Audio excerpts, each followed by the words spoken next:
Proverbs chapter 28. Pwede po natin buksan natin mga Biblia sa Proverbs chapter 28. Proverbs chapter 28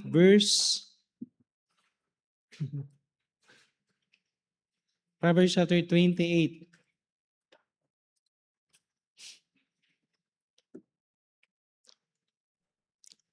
Pwede tayong tumayo lahat. Basahin lang natin na isang talata sa Proverbs chapter 28 verse 20. Okay, Proverbs chapter 28 verse 20.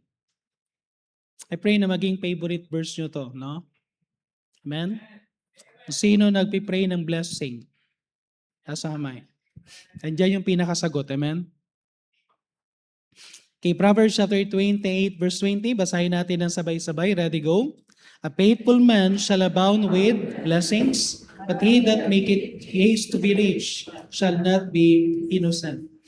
Okay, so sabi po dito is makikita natin the way of God's blessing is our faithfulness. Amen? Lahat naman tayo naghahangad ng blessing. Okay, every person nagpipray tayo.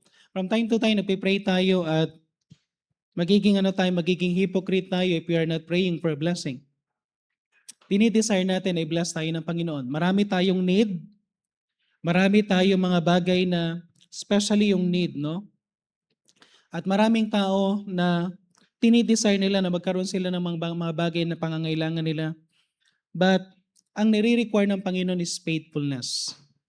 Faithfulness, amen? Kahit na nang gawin mong magmadali, no? Sabi diyan, but he that maketh haste to be rich shall not be innocent. Yung nagmamadali kang yumaman, nagmamadali kang makuwang mga bagay sa mundo, mga bagay na material, mag-ingat tayo because hindi ka magiging innocent. Madalas na nagkakaroon tayo nakakagawa tayo ng mali. Pero ang pinakagusto ng Panginoon, walang bagay na i-withhold ang Panginoon sa'yo. May mga bagay siyang gustong ibigay sa'yo pero nire-require niya lang yung faithfulness. So since ang ating pinaka-theme this month is God-honoring giving, about stewardship, faithfulness in stewardship, so let me preach this morning sermon entitled Riches by Faithfulness. Okay? Riches by faithfulness. Okay? Gusto natin magkaroon ng mga riches na galing sa Panginoon, we need to get it by our faithfulness to Him. So tayo po muna yung manalangin. Let's pray. Heavenly Father, muli po Panginoon, kami pong muli ay dumudulog sa inyong trono. Samahan niyo pong muli kami, Panginoon, as we study your word. Bigyan niyo po kami, Panginoon, ng wisdom. Tulungan niyo po kami na maunawaan namin, Panginoon, ang inyong nais pa sa buhay namin, Panginoon. Lord God, we know na karamihan po ng tao, hindi lang po ang mga tao, Panginoon, sa aming paligid, but even kami mga Christian, we desire to have a blessing. We desire, Panginoon, na ma-experience namin, Panginoon, na magkaroon ng kasapatan sa aming mga need, Panginoon. But Lord God, tulungan niyo po kami na makita namin ang isa sa pinakamahalaga, Panginoon, na kailangan po namin i-possess, and that is our faithfulness to you. Tulungan niyo kami, Panginoon, na maging faithful kami sa iyo, Panginoon, at makita namin, Panginoon, ang inyong pwedeng gawin po once na kami po ay naging matapat sa inyo. Pagpalain niyo po, Panginoon, ang aming mensahe na papapakinggan. Bigyan niyo po ako ng wisdom sa mga tamang salita na dapat kong sabihin. Patawarin niyo po kami upang maging karapat-dapat sa inyong harapan. At dalahin ko po through your Holy Spirit, kayo po ang may taas at malulahati pong muli. Ito na po aming samod-dalangin sa pangalan ng Panginoon Jesus. Amen. Okay, pwede na po tayo maupo. Okay, so as we journey sa ating Christian life, sa buhay natin, in aiming for a blessing, ang tendency, pag hindi tayo naging maingat, we can sway sa wrong way of getting riches. Okay? Kaya nga sabi sa Proverbs kanina, Proverbs chapter 28 verse 20, but he that maketh haste to be rich shall not be innocent. Okay, tanda natin po ito, no? Bilang mananampalataya, huwag nating ibigin ang salapi, amen? Amen? Bilang mananampalataya, maging maingat tayo pagdating sa pananalapi. Dahil ang Diyos, kaya niya tayong bigyan ng lahat ng pangangailangan natin. Pero mag-ingat din tayo because we could sway sa tamang paraan at masusway tayo na even yung character natin ay madamage. Proverbs chapter 13 verse 11. Tingnan niyo po yung mga ilang talata. Proverbs chapter 13 verse 11. Ang sabi dito, wealth gotten by vanity shall be diminished, but he that gathereth by labor shall increase. Lahat ng kayamanan na galing sa masama, mawawala someday. Amen? Any riches na galing sa masama, pag ito ay nanggaling sa masama, mawawala someday. Okay, yung sa itong week, dalawa kinasal, no? Meron akong kinasal dito, meron akong kinasal sa miyembro nila, Pastor Angelito Perez. And every time na darating ako doon sa punto ng riches, yung kanilang yung sa coin, na makikita doon na sasabihin ko yung salita na make sure na ang ipapakain mo sa family mo galing sa tama. Make sure na bawat isusubo ng ating pamilya ay galing sa tama. Dahil sabi sa Bible, lahat ng mga kayamanan na galing sa masama, mawawala someday. Ngunit yung kayamanan na pinaghirapan mo, yung kayamanan na pinagsikapan, yung kayamanan na ginawa mo ang pinaka-best, sabi sa Bible, pag pinaghirapan mo yan, it will increase. Amen? It will increase. Proverbs chapter 10 verse 2, another thing. Treasures of wickedness profit nothing, but righteous delivereth from death. Okay? Treasures of wickedness profit nothing, but righteousness delivereth from death. Okay? Yung kayamanan ng kasamaan, na galing sa kasamaan, walang idudulot na mabuti. Okay? Walang idudulot na mabuti. Mas lalo tayong mapapasama. And by the way, hindi lang kayamanan ang kailangan, hindi lang material na bagay ang kailangan ng pamilya mo. Amen? Kailangan nila yung presensya mo. Kaya nga isang bagay na pinagpipray natin, pasensya na po, no, pero pagka merong nagpapa-advise, halimbawa magpapa-advise na ikaw ay yung isa sa couple ay mag-abroad, hindi po namin i-advise sa mag-abroad ka, iiwanan mo ang family mo. Kasi pwedeng masira ang family. Mas mahalaga na magkasama kayo ng buong family. Amen? Okay? So hindi lang material ang mahalaga. Hindi lang material ang kailangan ng kapamily, kundi ang iyong presensya. So make sure na maging ano tayo na hindi tayo nakatingin lang sa material na bagay. Another thing sa 1 Timothy chapter 6 verse 10. 1 Timothy chapter 6 verse 10. Maging maingat din tayo because ang sabi diyan sa may 1 Timothy chapter 6 verse 10, the love of money is the root of all evil, which while some coveted after, that they have erred from the faith and pierced themselves through many sorrows. Okay? Ang kayamanan o yung pag-ibig sa pera. Tanda natin ang pera, by the way, ang pera walang sungay. Amen? Amen? Huwag yung sabihin masama ang pera. Hindi masama ang pera. Okay? Ang may sungay, yung nagmamahal sa pera. Nakukuha niya po? Okay? So, hindi yung pera mismo. Okay? At hindi, sabi dito in the love of money. At once na nakapokus na tayo sa money, sa material things, nawawala tayo sa kalooban ng Panginoon. At ang sabi sa verse 11, warning din po ito sa amin, but thou, O man of God, flee these things. Okay? But, O man of God, flee these things and follow after righteousness, godliness, faith, love, patience, and meekness. Sa ating mga Bible college, sa mga nasa tao sa ministry, pumasok tayo sa ministry not for money.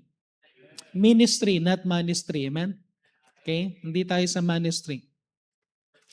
Okay, kaya nga, pagtyagaan natin, no, yung mga nasa Bible college, kung ano yung pagkain, masarap na kainin. Amen? Amen? Okay? Sarap ng ano, di ba? Yung, ano yun, yung ampalaya, no? Almusal. Anong tawag doon? Hindi ampalaya na nilagyan ng itlog, no? Ginisang ampalaya na may itlog, amen? Tapos yung luto na may kalabasa at ano, di ba? Okay? May mga gustong mag-Bible college. Pagka natikman nila ang ulam sa Bible college, maraming gulay, hindi na gusto mag-Bible college. Okay? Pero dito, kung ano yung pagkain dyan, pagkain namin lahat. Amen? Okay? At sanayin natin yung sarili natin kasi inano tayo para mag-serve sa Panginoon.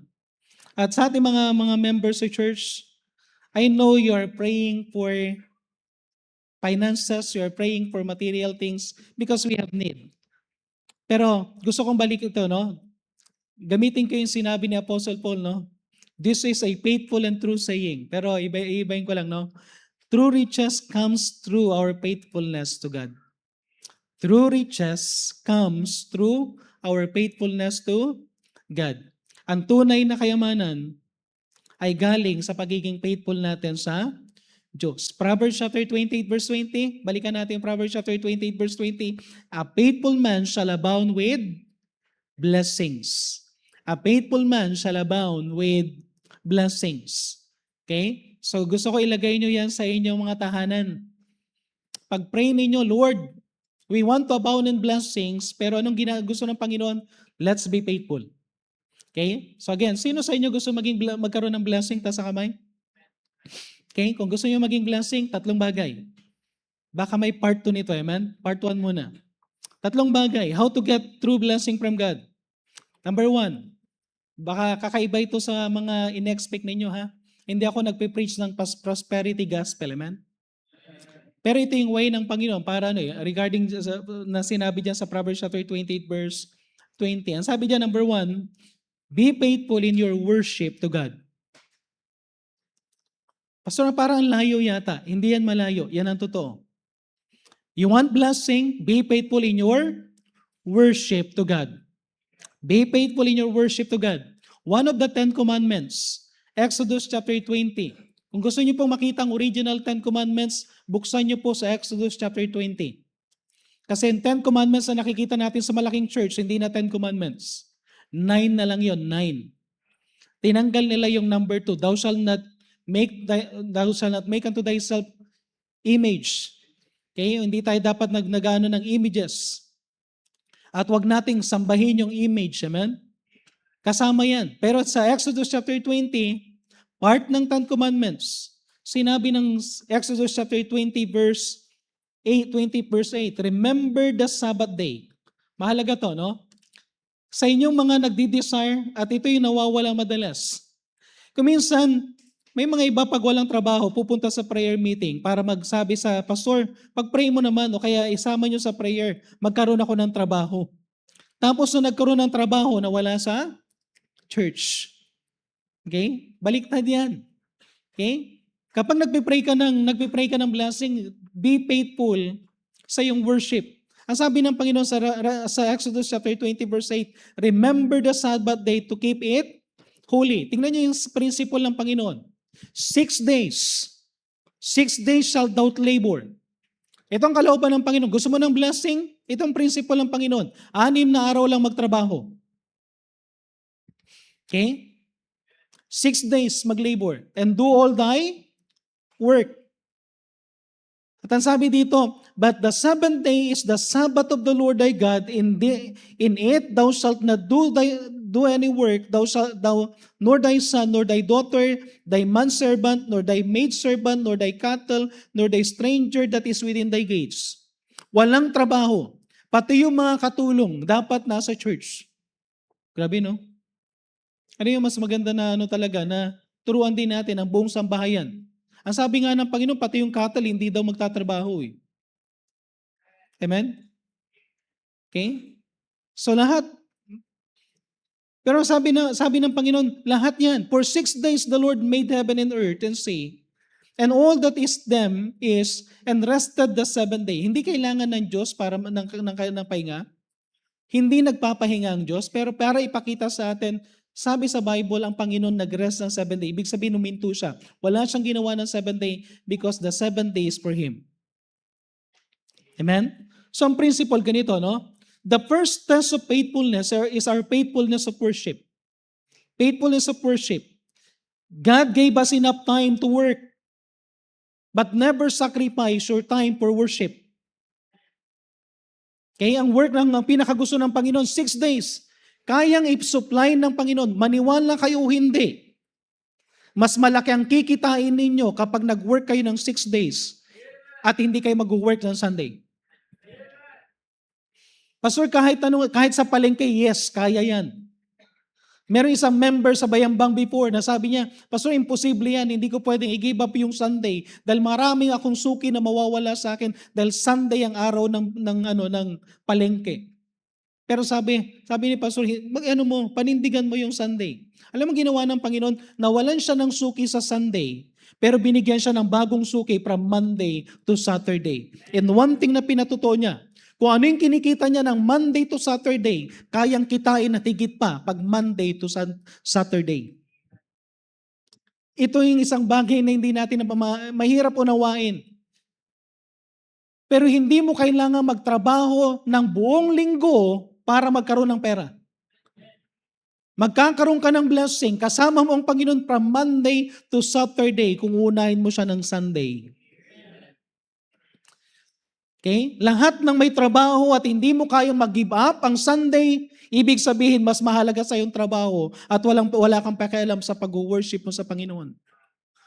As a Christian, kakaiba tayo. As Christian, binigyan tayo ng Panginoon na magkaroon tayo to live by faith, not by sight. At bilang isang mananampalataya, dapat makita mo na kayang-kaya ng Panginoon. Walang imposible sa Diyos. Ang problema natin ganito, nakikinig tayo sa mundo pero hindi sa Diyos.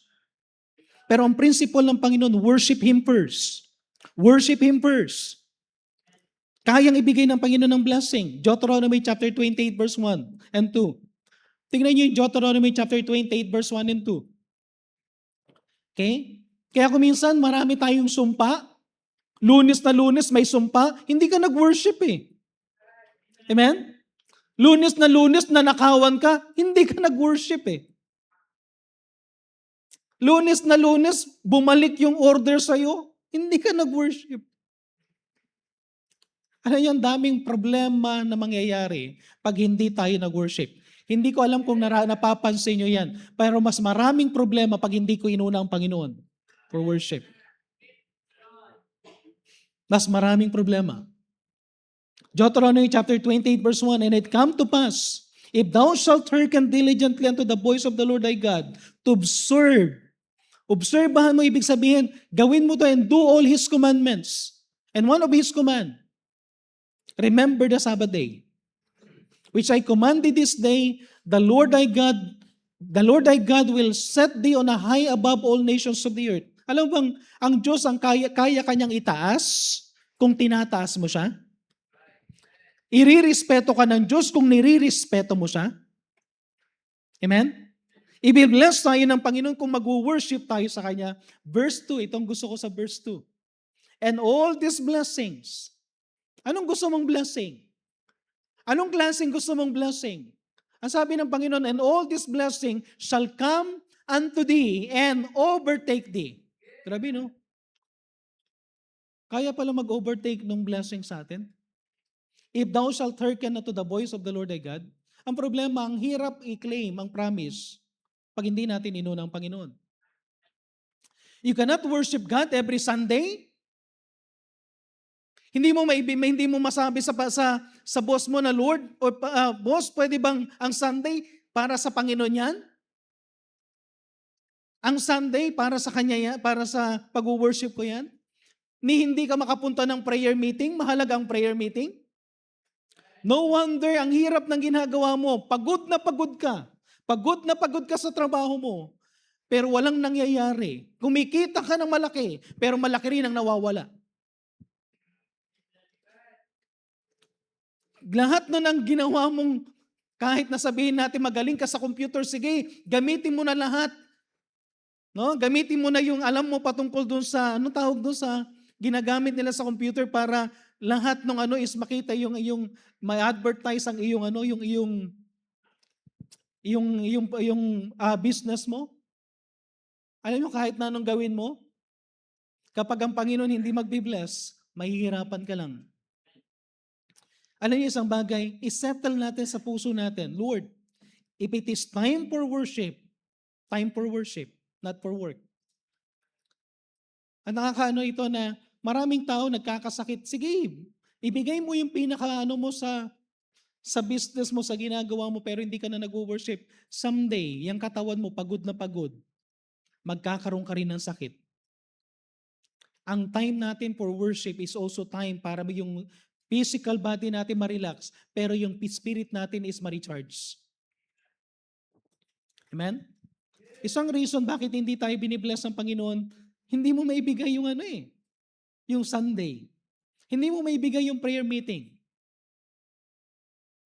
Ito nakakalungkot. Hindi natin gusto ma-late sa trabaho, pero late tayo sa church.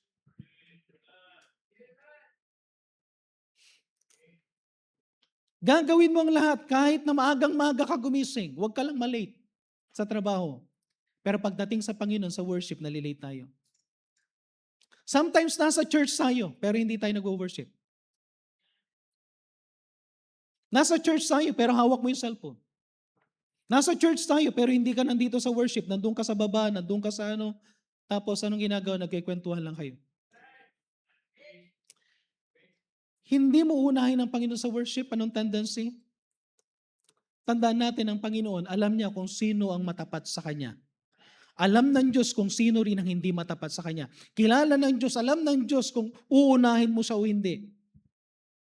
Pero isang principle palagi sa salita ng Diyos, palaging unahin mo ang Panginoon. All these things shall be, sabi nga sa Matthew 6:33, but seek ye first the kingdom of God and His righteousness, and all these things shall be added unto you. Imagine nyo, no? Grabe yung lahat ng blessing. Ang daming gustong i-bless gusto ng Diyos na i-bless tayo. Unahin lang natin siya. I-observe lang natin siya na siya muna. Wala muna tayong uunahin na iba kundi ang Panginoon. Again, kung babalikan natin yung Deuteronomy chapter 28 verse 1, ibibigay ng Panginoon ng lahat ng blessing and even mag-overtake pa yung blessing sa'yo. Paano mangyayari yon? Unahin mo siya. Alam niyo, kung sasabihin niyo lang, no, kayong mga employer, no, kayong mga may business, kapag may business kayo, hawak ninyo ang business ninyo. Hawak ninyo yung oras ninyo. Sinong magdidikta na walang Sunday? Ikaw mismo. Pero kung hindi mo sasabihin sa sarili mo na walang Sunday, walang Wednesday night, at mananatili ka mag-work, sabihin ko sa iyo, yung business na yan, kahit anong gawin mo, hindi bibless gaano ng Panginoon yan. Mapapagod ka lang na mapapagod, pero walang blessing pag wala kang time to worship.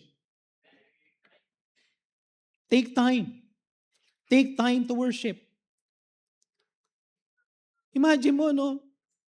Di ba napakasarap ng yung ang ganda ng gagawin ng Panginoon, pinagpapahinga ka niya, sabi niya magpahinga ka ng Sunday. Mag-worship ka ng Sunday. Tapos kapag nag-worship ka ng Sunday, lahat ng problema mo from Monday to Saturday, kasama mo siya. From Monday to Saturday, siya ang magbe-bless ng work mo. Di ba mas magandang mag-work, mas magandang magkaroon ng business ng Panginoon, nakikita mo kumikilos. Kumikilos. Makikita mo kung paano dumarating yung blessing. Hindi ko maintindihan, pero totoong-totoo na kapag inuuna mo ang Panginoon, walang imposible. Walang imposible sa Panginoon. Tingnan nyo to, no?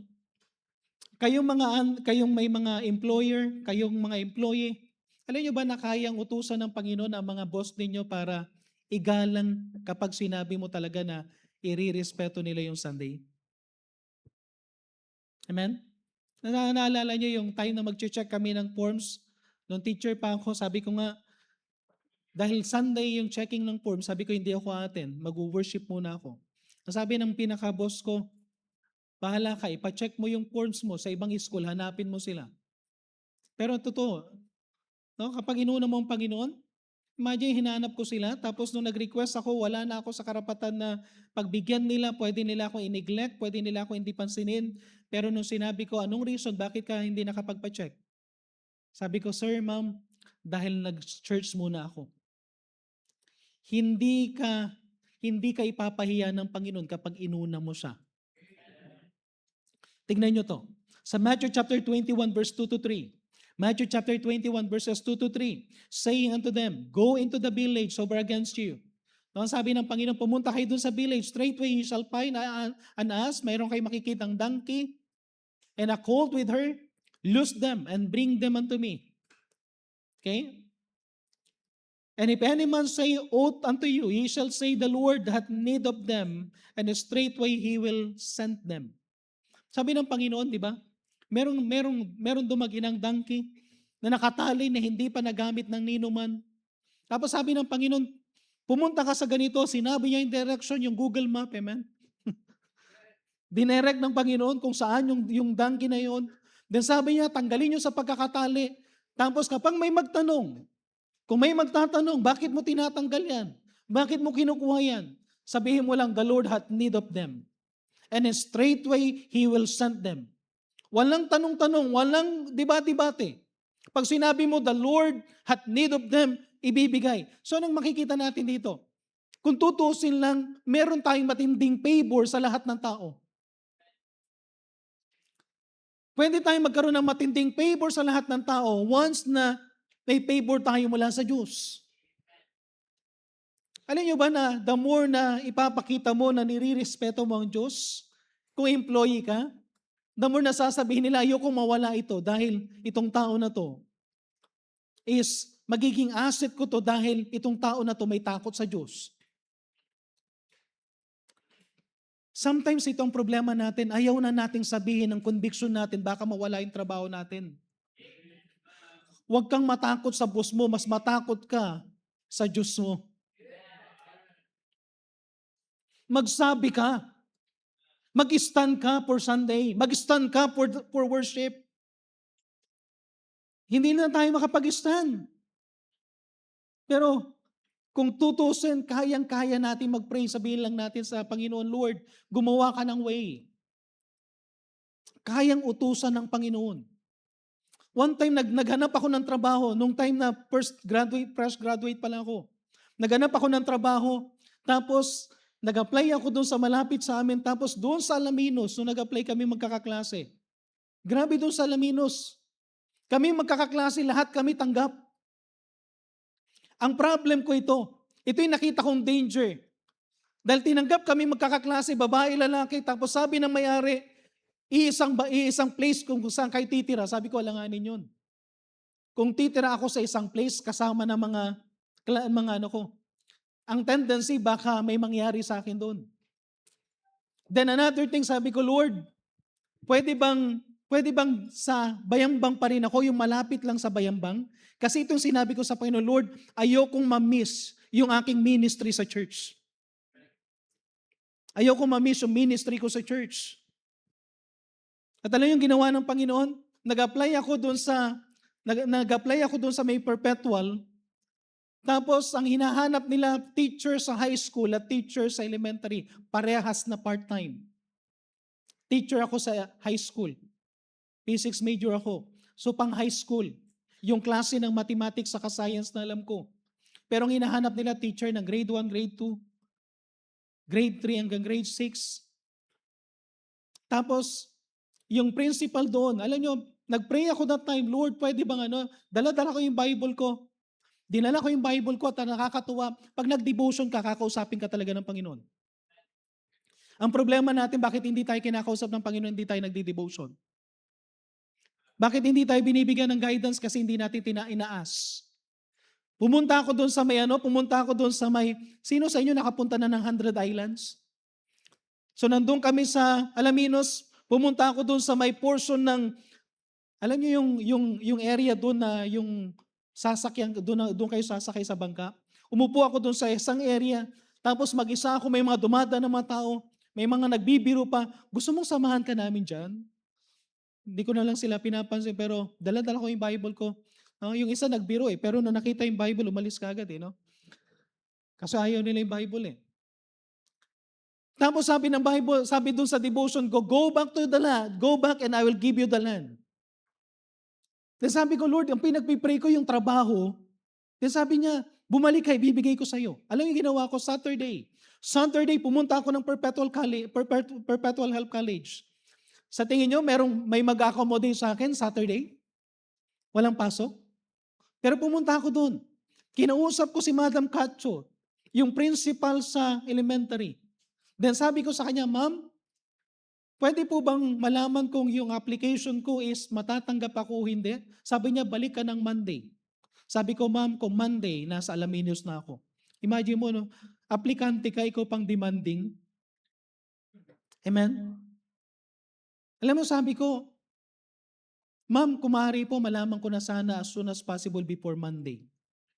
Sunday morning, Sunday morning, kinausap ako ni Madam Perez, Sister Judy Perez. Sister Judy Perez, nag-work din sa Perpetual, siya naman ay nasa college. Ang sabi ni Sister Judy, sabi niya, Brother Amil, congratulations, tanggap ka na sa Perpetual Health College. Mag-report ka na ng Monday. Alam niyo yung pag inutos talaga ng Panginoon, kahit yung principal walang magawa. Amen? Amen? Amen? Kaya yun nga lang, nagturo ako ng grade 1, grade 2, grade 3, grade 4, grade 6, except grade 5. Okay? Tapos meron akong third year saka fourth year.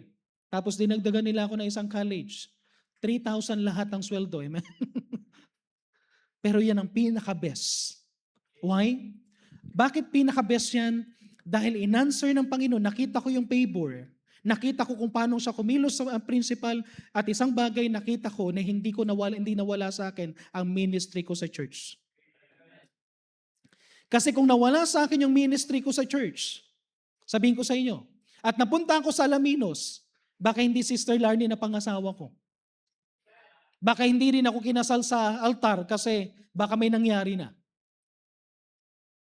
Ibang-iba pag ino-honor mo ang Panginoon. Ibang-iba pag inuuna mo ang Panginoon. Ulitin ko ito, kayang utusan ng Panginoon kahit sino kung sumusunod ka sa Kanya at inuuna mo siya. Kung kayo ay may company, kung kayo ay merong business, huwag kayong matakot na mawala ng suki. Amen? Tingnan niyo ang Luke chapter 5 verse 6. Luke chapter 5 verse 6, di ba kinuman ng Panginoon si Peter? Ihagis mo yung net. Sabi ni Peter, Lord, magdamag ng isda ko, walang pumasok. Pero sabi niya, lalong-lalo na ngayong umaga. Pero nang ginawa ni Peter, sabi ng Panginoon, ihagis mo lahat ng nets mo. Anong ginawa ni Peter? Isang net lang kasi hindi siya naniniwala. Pero nang ginawa ng Panginoon, and when they had done this, hinagis niya yung kanyang net, they enclosed a great multitude of fishes and their net break. Sa sobrang dami, nag-break yung net. Why? Hindi siya naniniwala. Listen. Ako para sa akin, parang yung verse na to para sa mga businessman. Kayang utusan ng Diyos yung isda para pumasok sa net.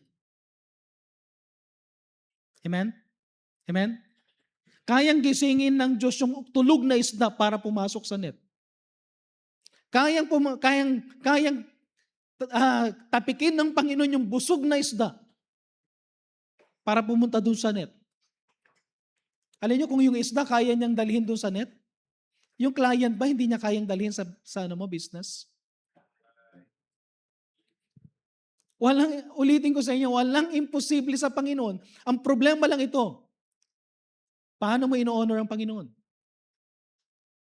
Dahil pag in-honor mo ang Panginoon sa business mo, sabihin ko sa inyo, yung client ninyo, hindi kayo maubusan. Amen? Amen? Ano lang formula rito? Maging faithful ka sa worship. Sana lahat ng mga nakikinig ngayon, kung meron mang Sunday sa buhay mo na hindi ka nag-worship, every time na wala ka sa Sunday, sana mag-speak ang Panginoon sa'yo. Every time na wala ka ng Wednesday, sana mag-speak ang Panginoon sa'yo. Dahil hindi mo siya inuuna. At sana magkaroon ka ng decision na unahin mo siya for your worship. Dahil walang imposible lang sa Panginoon, kaya niyang ibigay lahat. Unahin mo lang siya. But seek ye first the kingdom of God and His righteousness, and all these things shall be added unto you. All blessing ibibigay ng Panginoon, kaya mag-overtake ng blessing kung unahin natin siya. Amen? Amen? Kayo mga kalalakihan, unahin niyo muna ang Panginoon. Kaya busted kasi hindi inuuna ang Panginoon eh. Amen? Amen? Mag-aral muna. Unahin ang Panginoon. Okay? Pangalawa, okay pa ba kayo? So, blessing, para magkaroon ng blessing, be faithful in your worship. Second, alam ko, mahirap sa lahat ng mga sinasabi ko, pero mga biblical ito, amen? Number 2, be faithful in honoring God with your substance. Be faithful in honoring God with your substance. Proverbs chapter 3 verse 9. Proverbs chapter 3 verse 9 and 10. Honor the Lord with thy substance and with the first fruit of all thine increase.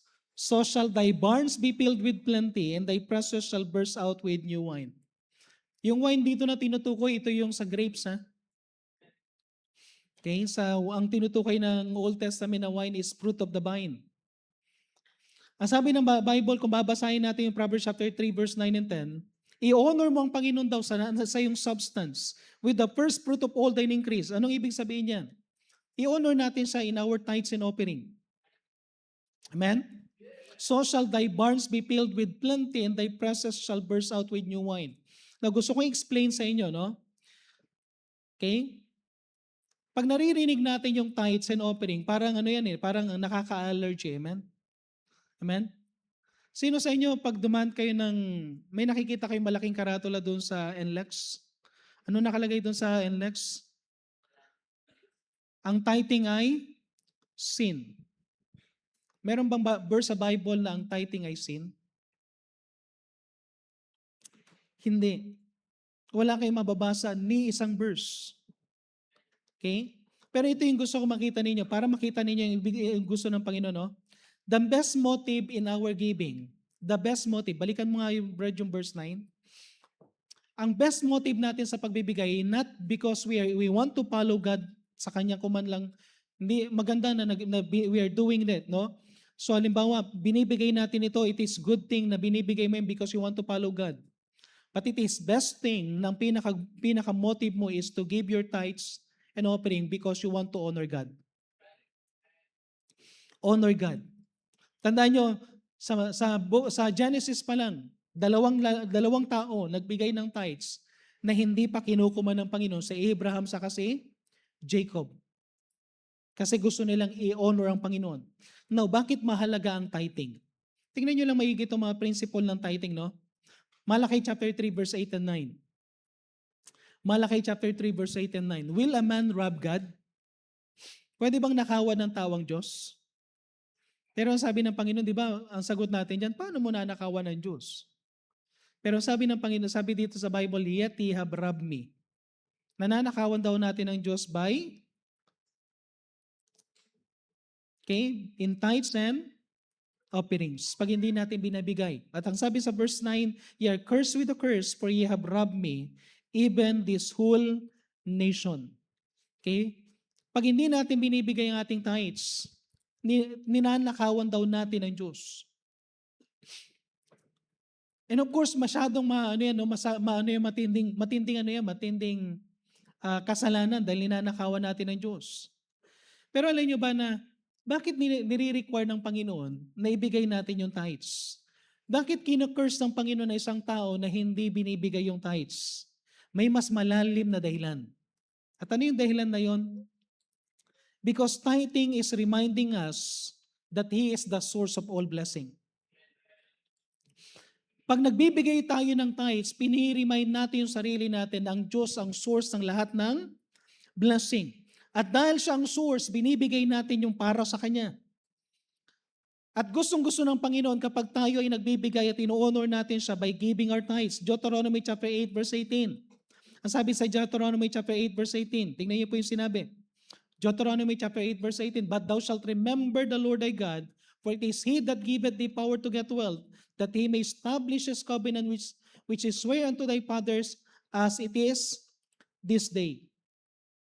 Okay? So, ang sabi ng Panginoon dito is kung makikita natin dito, sa lahat ng blessing na meron tayo, sino bang nagbigay sa iyo ng kalakasan?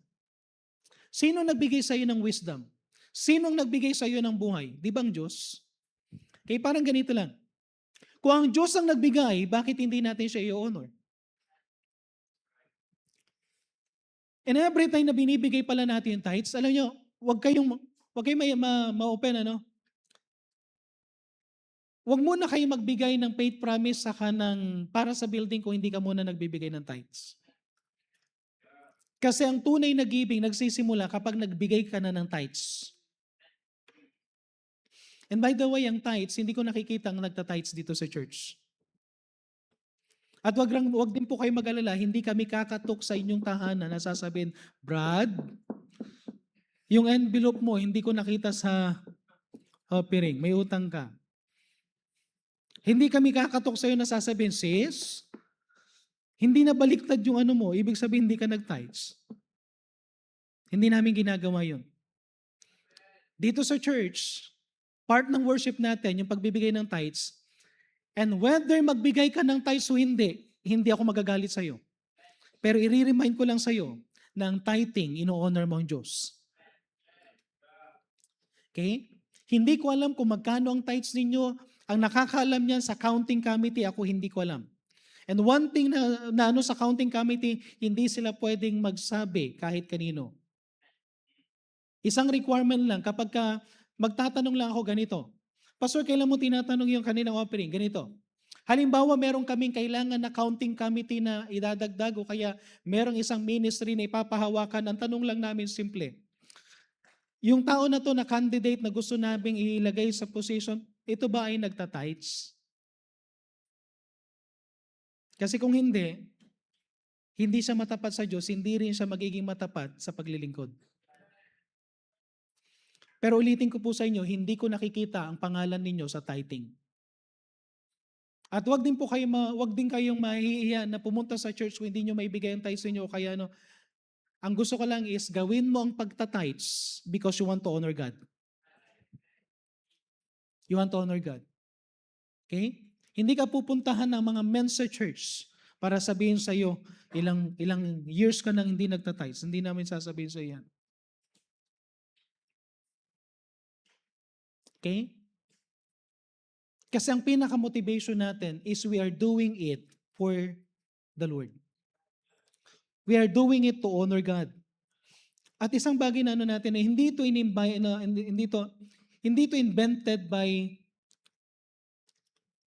mali pala yung pagkakasulat ko, no? Hindi ito invented, hindi invited, no? Hindi ito inimbento ng pastor. Hindi rin ito, bagamat nakakalungkot na, Brad, mali yan. Kasi invented eh. Ang word na gusto kong gamitin is invented. Invited na nakalagay dyan. Kaya hindi yan invento ng pastor. Bagamat may mga ibang pastor na abusive. Pero sabihin ko sa inyo, ito ay protection sa atin. Protection sa atin ito. Protection sa atin ito dahil pag hindi tayo nagbibigay ng tithes, ang tendency, mahalin natin ang pera. Alam niyo, para matanggal yung pagmamahal natin sa pera, learn to honor God with your tithes. Kasi kung hindi mo kayang ibigay yung tithes, sabihin ko sa iyo, ibig sabihin, mas mahal mong pera kaysa sa Diyos. Amen? Ulitin ko mas mahal natin ang pera. No? Imagine mo, biyaya ng Panginoon, nagkaroon ka ng magulang na matapat sa Panginoon, binigyan ka ng blessing, nakapag-aral ka, nakapagtrabaho ka, tapos nung may trabaho ka na, hindi ka marunong mag-tithes. Pag hindi ka nagta-tithes, ulitin ko, mas mahal mo ang pera kaysa sa Diyos. Pero pag nagta-tithes tayo, at least masasabi mo sa sarili mo, I honor God with my substance. Inuuna ko ang Diyos. At tandaan nyo to, no? Pag mahal mo ang Diyos na nagbigay sa iyo ng kayamanan, anong tendency? Mas marami pang ipagkakatiwala sa iyo ang Panginoon. Okay? Pastor, nasubukan mo yan? Nasubukan ko yan dahil from work, meron ako magandang work, ang ganda ng allowance ko, ang ganda ng trabaho ko, no? Nagsimula ako sa perpetual 3,000 a month. Okay? Hindi ko alam kung may nakikinig sa akin taga perpetual, pero 3,000 a month ako nagsimula. Okay? Tapos nagkaroon ako ng time na naging substitute ako sa isang public school, 9,000 a month. Tapos napunta ako sa Grace Christian School. Ang salary ko, 13,500. Hindi ko alam kung magkano ngayon. Sister Jelly. Saka Sister Monica. Okay, sa Grace din sila nag-work. Tapos may tutorial pa ako. Tapos ang tinawag ako ng Panginoon, give up ko yung work. At ang sabi ni Pastor Toquero, allowance mo 350 pesos a week. Okay? Since nung nasave ako, nagtatights ako. Nagbibigay ako ng offering. Nung ako ay naging worker sa church, kahit 350 pesos lang yung allowance ko, binibigay ko faithfully ang tithes, nagbibigay ako ng faith promise ko, nagbibigay ako sa building, kahit halos walang maiwan. From 350 pesos, naging worker sa church, tapos naging pastor ng Alcala Baptist Church, naging assistant pastor ng Laloma Baptist Church, ngayon pastor ng Laloma Baptist Church. Sabihin niyo sa akin kung hindi binibless ng Panginoon ang taong nagtatights. Hindi ko lang binibigay ang tithes ko. Binibigay ko 105% ng allowance ko. Pero sabihin ko sa inyo, hindi pa rin nagkukulang ang Panginoon.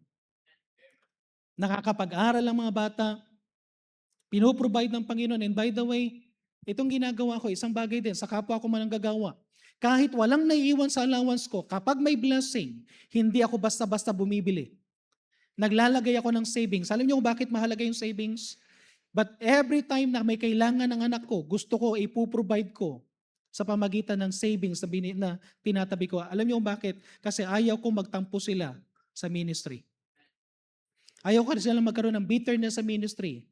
Na dahil binibigay ko lahat, walang naiiwan sa kanila. Binibigay ko lahat ng allowance ko. Pero ang Panginoon nagbibigay ng blessing in different way. Sinisave ko lang ng sinisave ko lang. Pag need nila, kaya kong ibigay yung need nila. Hindi nagkukulang ang Panginoon sa taong nagtatights. Tanungin niyo yung mga miyembro ng church kung sinong hindi bilinas ng Panginoon. Church, nagsimula tayo sa Quonset hut. Amen? Nagsimula tayo na nag-uupa-upang, walang ganong sasakyan. Di ba sabi nga ni Pastor Brown, ang unang-unang may sasakyan sa church, sino? Si Pastor Brown. Amen? Tapos sumunod, maya-maya, ang dami ng sasakyan. Ngayon, ang problema natin, parking. Amen? Amen? Ngayon, dati yung mga family, tag-isa lang ng sasakyan. Ngayon, hindi na isa lang. Tanungin nyo kung bakit maraming blessing. Because of tithing. Ngayon, yung mga new generation, kayo mga bagong mananampalataya, kayo mga bagong may trabaho, if you do not learn to tithes, sabihin ko sa inyo, someday, mag-ingat kayo kasi ang susunod, the love of money. At ang sabi sa 1 Timothy chapter 6 verse 9, tingnan niyo yung sinasabi sa 1 Timothy chapter 6 verse 9, ito yung verse na una sa verse 10. And they that will be rich fall into temptation and snare, and to many foolish and hurtful lusts, which drown men in destruction and perdition. Meron akong binabasa kanina na sa isang tawag dito yung isang tao na nag-design, nakalimutan ko na yung company. Nag-desire siya at sa murang edad, gusto niyang yumaman. At dahil sa kanyang ginawang yumaman siya ng yumaman, but one thing na sinabi niya, at makikita sa verse 9, ang sabi niya, kahit marami akong kayamanan, ito yung isang bagay na nakita niya, maraming hurtful lusts. Maraming hurtful lusts. Maraming foolish lusts. Kasi habang nagkakaroon siya ng kayamanan, wala na rin siyang tiwala sa mga tao. Merong isang businessman during the time na nandun ako sa Perpetual, sa may Grace Christian School, hindi ko na sasabihin yung company. Pero isa siya sa estudyante namin din, nagulat na lang kami, biglang nagulantang kami ng isang news na patay na yung magulang niya. Alam yung reason? Dahil nalaman ng driver sa kayong katulong na meron siyang dalang 300,000 sa sasakyan niya. Yun lang namatay siya dahil lang sa 300,000.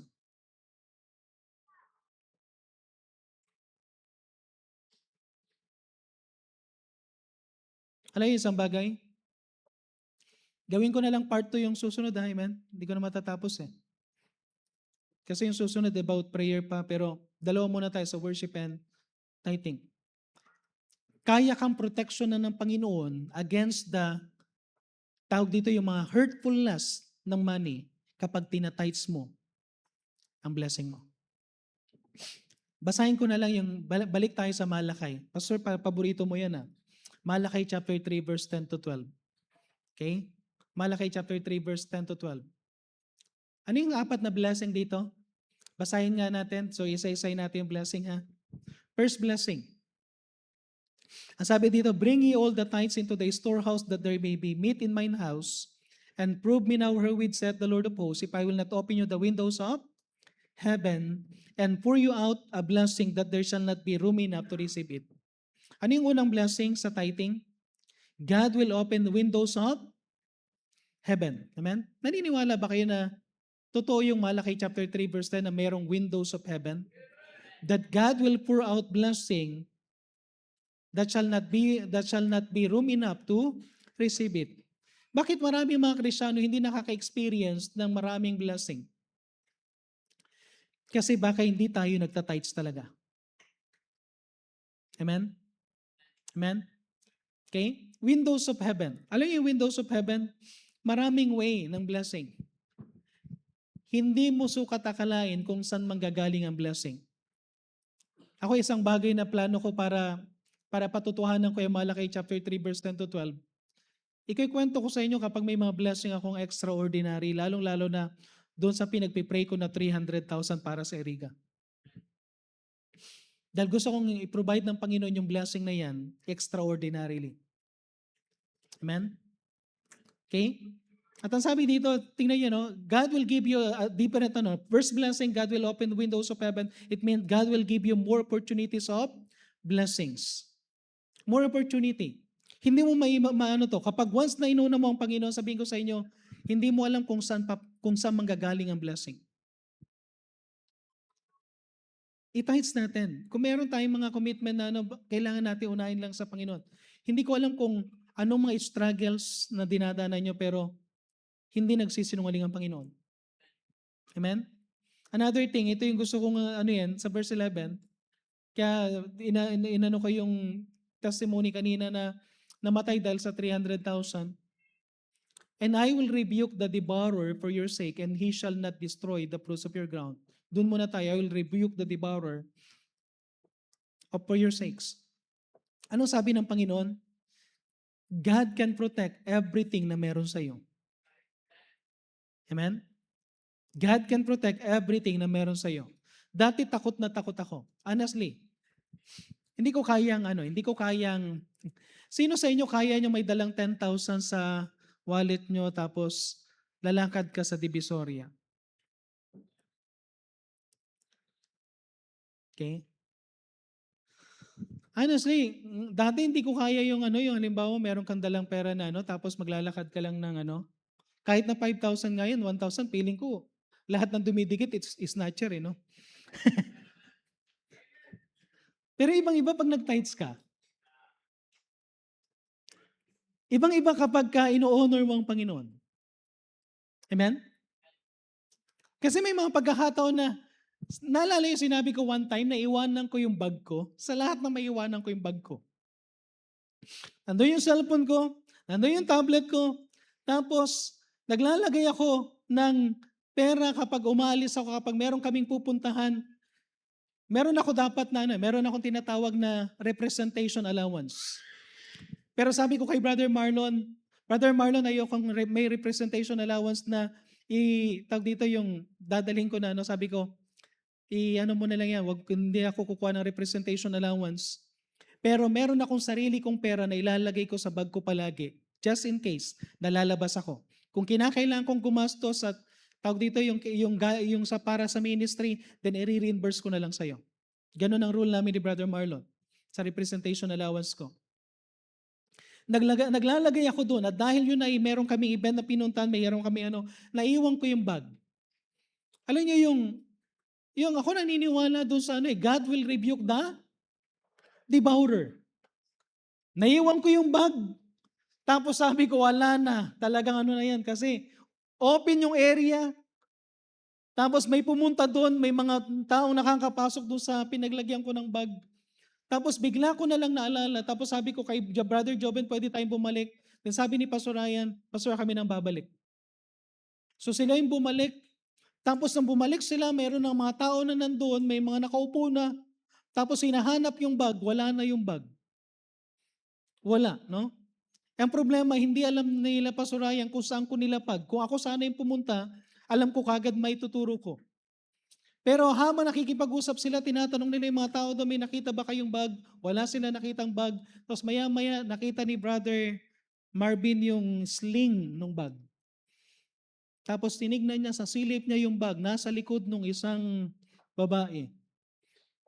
Tapos sabi niya, Ma'am, pwede bang tingnan kung ano yung bag na nandyan? Ay, may bag pala. Okay? May bag pala, no? Tapos nang tinignan nila, sinabi ko kung ano yung laman na nandun. Tapos sinabi ko meron diyang wallet na merong ID. Then sabi ni Brother Marvin, Pastor, nakita na namin.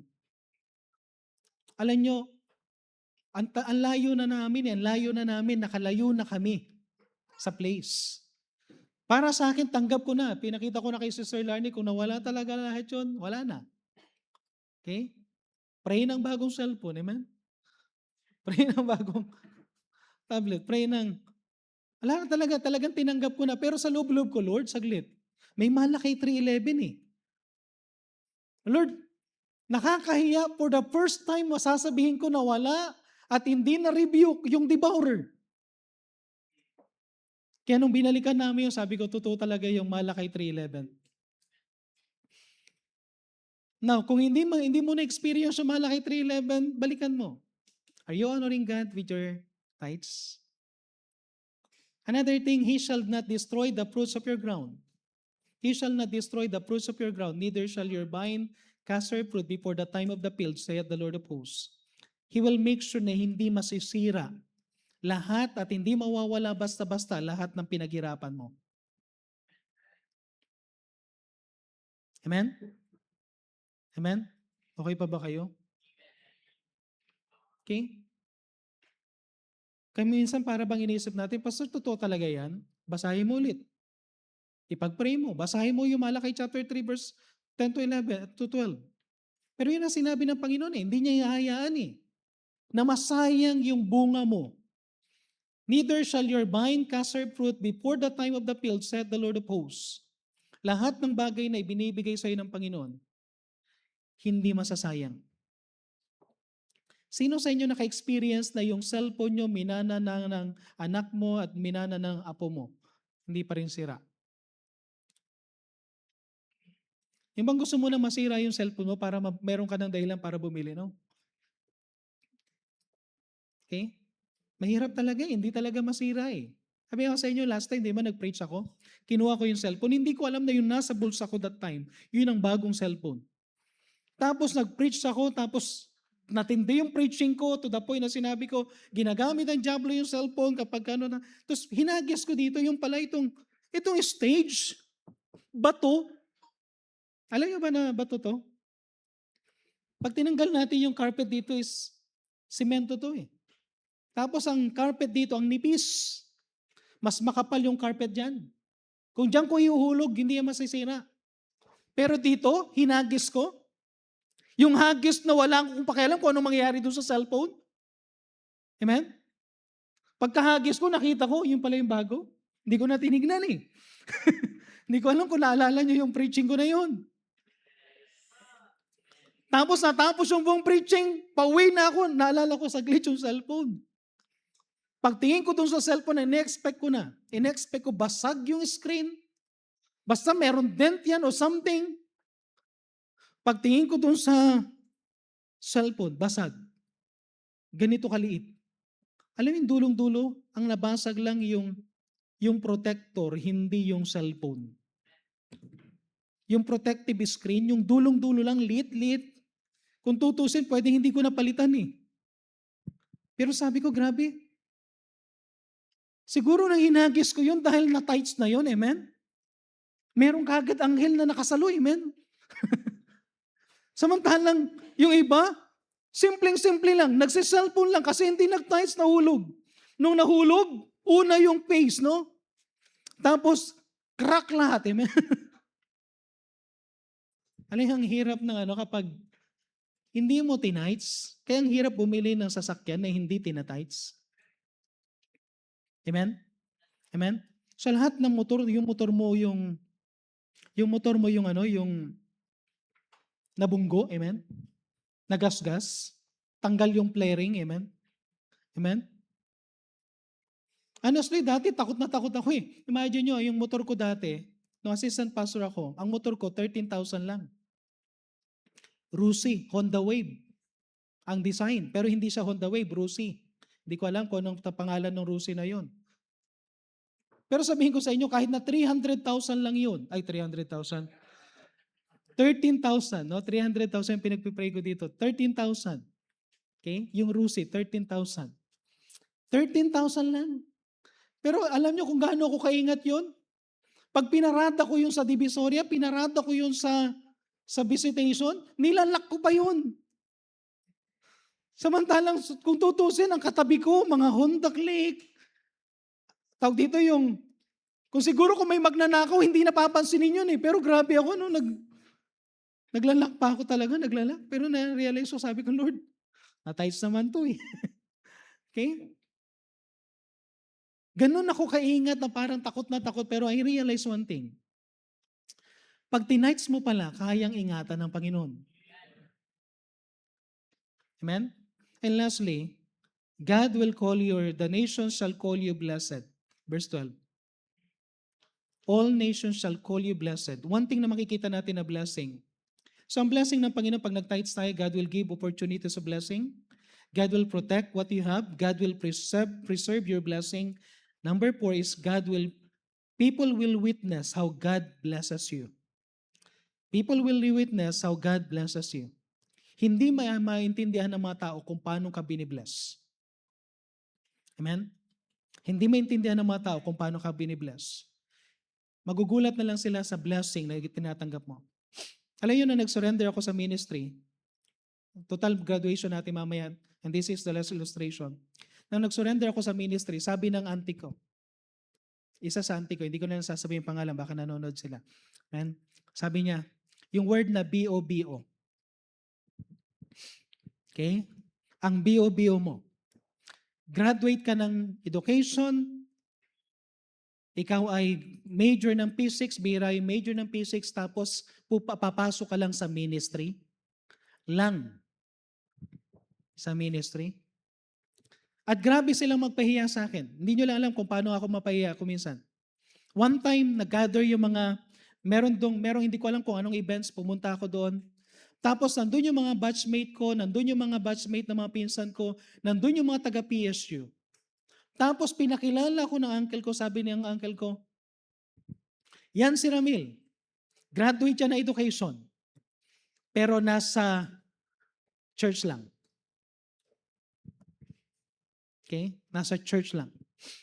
That time, assistant pastor ako that time.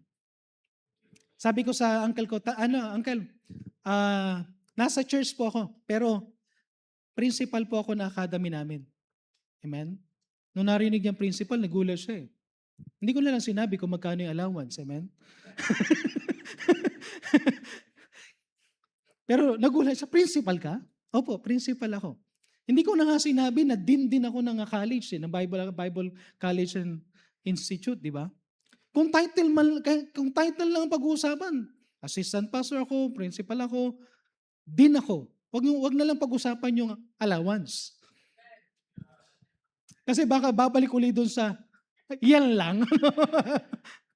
Pero, isang blessing, ganun ako nalait noon. Pero ibang-iba pala kapag ino-honor mo ang Panginoon through tithes and offering. Alam niyo isang bagay? Nagulat sila, hindi ako nagpo-post sa Facebook. Kung makikita niyo ang Facebook ko, very seldom akong hindi na ako nagpo-post sa Facebook and never ako nag-post sa Facebook regarding sa mga ministry pinupuntahan ko. Imagine niyo kung malalaman nila na ilang bansa na yung napuntahan ko because of mission. Na malalaman nila, nakapunta na ako ng Middle East, nakapunta na ako ng somewhere sa Asia. Tapos hindi nila alam kapag malaman nila kung paano kami tinitreat kapag mag-guest speaker kami sa isang church, kung saang hotel ka ilalagay. Alam niyo kung ipagmamalaki ko lang lahat ng ginagawa ng Panginoon at na-experience ko, bagamat bumabalik lahat sa offering, karamihan ng mga blessing namin. Siguro pag nalaman nila yon, nga. Amen? Amen? Na magugulat sila yung sinatawag nilang tao na nasa ministry lang. Nagulat nga sila one time, inuwi ko yung Grandia. Pero hindi ko lang sabihin na hindi naman sa akin yung Grandia sa church. Pero isang ano lang na makita nila yung masasabi ng maraming tao, ibang klase to. At meron ako yung isang auntie sa mother side. Tuwang-tuwa siya. Sabi niya, hindi ko sukat akalain na ganyan ang mangyayari sa'yo. And every time na nandun yung auntie ko na yon, blessed na blessed siya. Tapos nakikita niya, one time, dinala ko yung mga workers doon, nakita niya yung mga, every time na may nakikita siya, tapos yung pinsan ko na nakapunta rito, manghang-mangha sila sa pwedeng gawin ng Panginoon pag inuna mo lang talaga siya.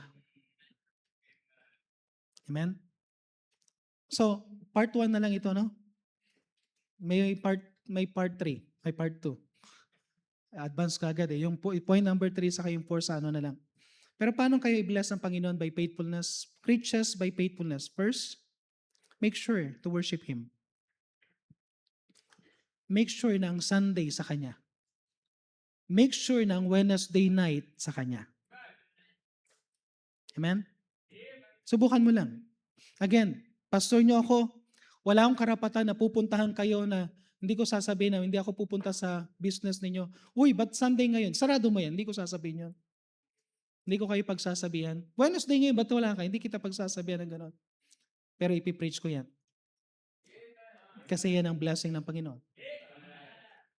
Okay? Pangalawa, honor God with your substance. Kahit gaano kaliit, huwag kang mahiya. For example, what is the tithes of 100? 10 pesos. Ilagay mo pa rin yung 10 pesos sa sobre. Huwag mo ikakahiya because that is tithes. And that is honoring God. Amen? Amen? Amen? Okay? Pag binigyan ka ng Panginoon ng 1,000, bigay mo kagad yung 100. Sabihin ko sa iyo, mathematics minor ako. Pero ngayon ko lang napagtantuhan na mas malaki pala yung 90% kaysa sa 100% in times of tithing. Dahil pag nag-tithes ka, binigay mo yung tithes mo sa Panginoon, yung 10%, kayang ibalik ng Panginoon higit pa. At i-bless ng Panginoon yung 90%. Kayang-kaya ng Panginoon. Kaya sa pwede tayong tumayo lahat, magkaroon tayo ng short invitation. Nasa stewardship month tayo. Pati sa blessing na gusto na ibigay sa iyo ng Panginoon, hindi lang material blessing.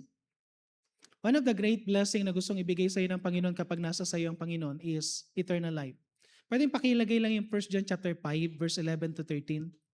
1 John chapter 5 verse 11 to 13 bago tayo magkaroon ng invitation. 1 John chapter 5 verse 11 to 13. Nakita natin na kapag in-honor natin ang Panginoon, iba yung ibibigay na yung pag worship mo siya, ibibless ka ng Panginoon. Kapag in-honor mo siya with your substance, ibibless ka ng Panginoon. Ito naman, personal relationship. Para sa mga bisita namin na wala pang katiyakan ng kaligtasan, basahin lang natin 1 John chapter 5 verse 11. Sabi diyan, and this is the record that God had given to us, eternal life. Anong gustong ibigay sa iyo ng Panginoon na pinakamahalagang kayamanan? Buhay na walang hanggan. At ang sabi dito, and this life, yung eternal life, is in His Son, na kay Jesus Christ. Ang source ng eternal life is no other than the Lord Jesus Christ. Hindi religion. Kaya sabi sa verse 12, tingnan niyo yung sinabi sa verse 12, He that hath the Son hath life. Mahalaga yan. Siya na kinaroroonan ng anak ng Diyos, si Jesus Christ, ay kinaroroonan ng buhay. Anong klaseng buhay? Buhay na walang hanggan. And he that hath not the Son of God, kung wala sa iyo si Jesus Christ, wala ka rin daw buhay na walang hanggan. Verse 13, these things have I written unto you. Ito ay sinulat sa atin that you believe on the name of the Son of God, kung mananampalataya ka sa pangalan ng anak ng Diyos, which is the Lord Jesus Christ, that ye may know that ye have eternal life. Anong magandang bagay na makikita natin sa verse na yan? Kaya mong malaman, buhay ka pa, na mayroon kang buhay na walang hanggan kung tatanggapin mo si Jesus Christ. And that you believe on the name of the Son of God. Okay, so kung may mga bisita tayo ngayon na wala pang katiyakan ng buhay na walang hanggan, ang kailangan mo si Jesus Christ. At tayo naman mga mananampalataya na, church, hindi ako mean na i-preach ito sa inyo pero mahal ko kayo at gusto ko kayong i-bless. Let's stand at panindigan natin, let's be resolved na ang Sunday para sa Panginoon, ang Wednesday night para sa Panginoon. Mag-worship tayo. Huwag tayong malilate. Huwag tayong kung anong ginagawa during the service, but to worship Him. And in every blessing na meron ka, make sure to honor Him by giving your tithes. Sabang tumutugtog ating pianist, hindi na natin patatagalin. If God spoke to our hearts, maybe nakita mo na para bang, Lord, ang dami mong ginagawa sa akin na blessing. And yet I failed to really worship you. I failed na unahin ka. Then siguro sabihin mo sa Panginoon, Lord, patawarin mo ako. Okay? Pwede kang pumunta dito sa harapan, member o non-member, pwede kayong pumunta sa harapan. If God spoke to your heart, pwede mo ring gamitin yung space dyan sa inyong kinatatayuan para lumuhod. But, kung nakita mo na may pagkukulang ka because you are not really worshiping Him, and may mga pagkakataon na naging absent ka ng Sunday, nagiging absent ka, nagiging regular na nawawala ka na ng Wednesday night, hindi ka na nakaka-attend ng Sunday afternoon.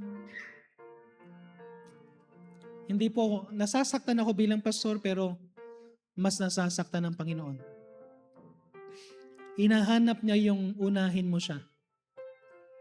Ulitin ko to. May bagay ka na pinagpipray? May bagay ka na dinidesire sa buhay mo? Start na unahin mo ang Panginoon. Seek ye first the kingdom of God and His righteousness, and all these things shall be added unto you. Unahin mo lang Panginoon. Worship Him. Every morning, unahin mo ang Panginoon sa prayer. Every morning, pasalamatan mo muna siya. At kung ikaw naman ay binibigyan ng blessing ng Panginoon, huwag kang manghinayang. Huwag kang manghinayang na ibigay yung tithes because in that way, God is protecting you para hindi mo mahalin ng pera. And God is honored kapag binibigay mo yung tithes mo, ang kaya ng Panginoon na ibalik sa iyo ang lahat ng pagpapala.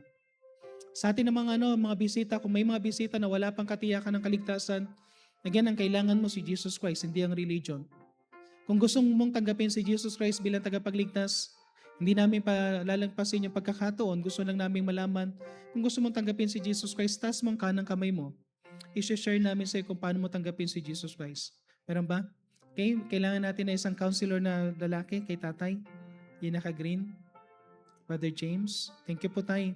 Puntahan po kayo ni Brother James. I-share lang po sa inyo kung paano tanggapin ang Panginoon. Meron pa ba sa atin? Gusto mong tanggapin si Jesus Christ bilang tagapagligtas? Meron pa ba? Wala kang katiyakan ng kaligtasan. Kung ikaw ay first-time visitor at o kaya dumalo ka dito sa church, wala ka pang katiyakan. Again, hindi po Laloma, hindi po yung pagiging miyembro ng Laloma Baptist Church ang inaalok po namin sa inyo, kundi si Jesus Christ. Siya lang po makakapagligtas sa iyo. Meron ba sa atin? Meron ba sa atin pa? Meron pa? Taas man ka ng kamay mo, bibigyan ka namin ng counselor para i-share sa'yo kung paano mo tanggapin si Jesus Christ. Okay, wala na? Church, it's my prayer at sana panindigan natin ito. Let's learn na manindigan sa Panginoon. Unahin natin siya. Ang Sunday ay para sa Kanya. Mula umaga hanggang hapon, Sunday morning, Sunday night, prayer meeting. Amen? Sunday morning, Sunday night, prayer meeting. Pag nami-miss mo yung isa sa mga services na yan, nasasaktan ng Panginoon. Sunday morning, Sunday night, prayer meeting, Wednesday prayer meeting. Ipag-pray mo yan, 3 services na yan, atinan mo. Gamitin mo yan for the time for your worship. Hindi ka ipapahiya ng Panginoon. Tutulungan ka ng Panginoon sa lahat ng area pag inuna mo siyang mag-worship. Amen?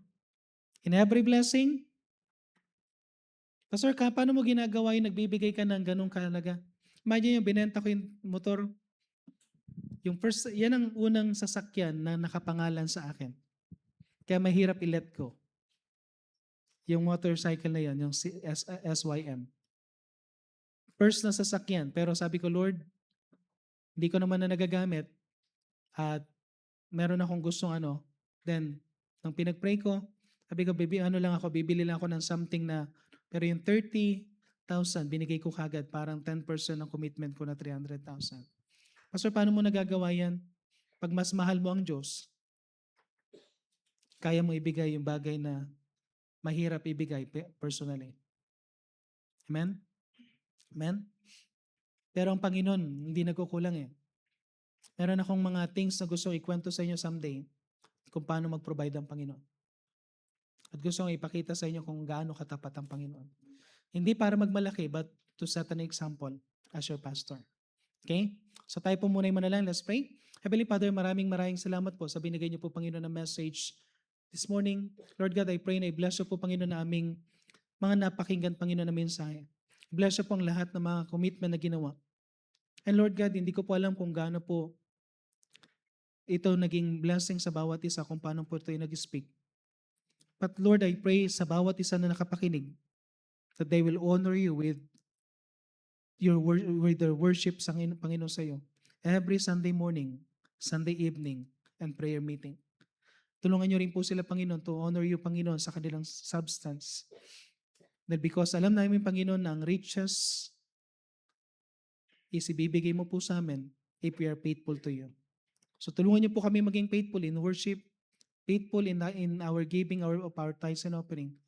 At balik niyo po, Panginoon, sa kanilang mga pagpapala.